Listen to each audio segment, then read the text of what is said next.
Joining me now is former New South Wales Labor Treasurer Michael Costa and geologist and author Ian Plimer. Gentlemen, thank you both for your time. Professor, I'll start with you. Mining continues to do the heavy lifting for the Australian economy, yet the Albanese government seems determined to kill the golden goose.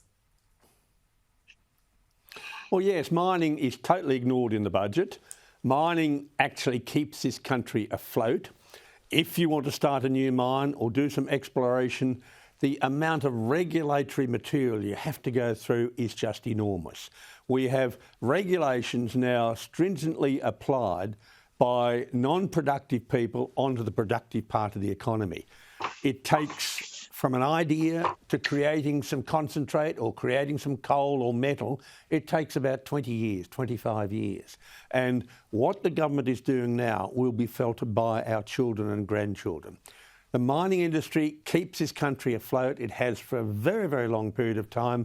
And we should be praising people who are in the mining industry, reducing the number of regulations, reducing the huge amount of environmental lawfare that takes place, and much of this environmental lawfare to stop mining is actually funded by the taxpayer.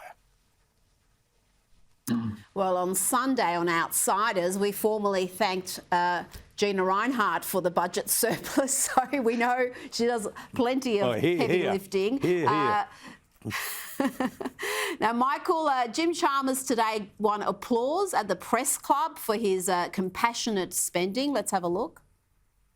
And I'm not associating you necessarily with a piece of madness that I heard from Angus Taylor yesterday, but we're in the same general area when he told David Lipson that what worried him about our changes in social security was that it meant that the broader Australian community would be funding help for the most vulnerable. Well, that is the whole basis of social security.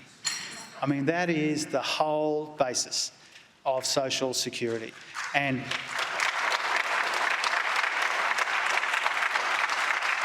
I think that our country is better, frankly, than the kind of downward envy that we hear about from time to time from people like Angus Taylor. Michael Costa, what do you make of that? Applause at the Press Club. I'm a very objective journalist, so I'm staggered. Unless there was some other people in there from the welfare lobby, I'm staggered to journalists applaud politicians' answer. It never happened to me.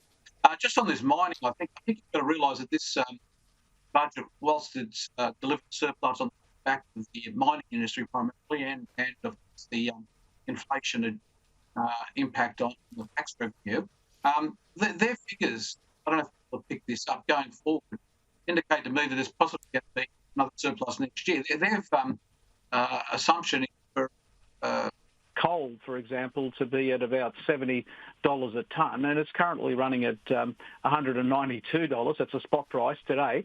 And same with iron ore, it's $60 a tonne. They've got it as an assumption in the budget, and currently it's 107. So don't be surprised you see a mining also supporting next year's final result. But look, overall the budget was a matter of luck rather than good management, and I think the government's got some real challenges to deal with the structural problems, and they do acknowledge that deep in the fine print of the budget, that the NDIS, for example, is going to cause all sorts of problems. And contrary to the government's views about this NDIS, it's not just rorting that's a problem, it's the structure of the NDIS and the incentives that it puts in, even if people aren't rorting.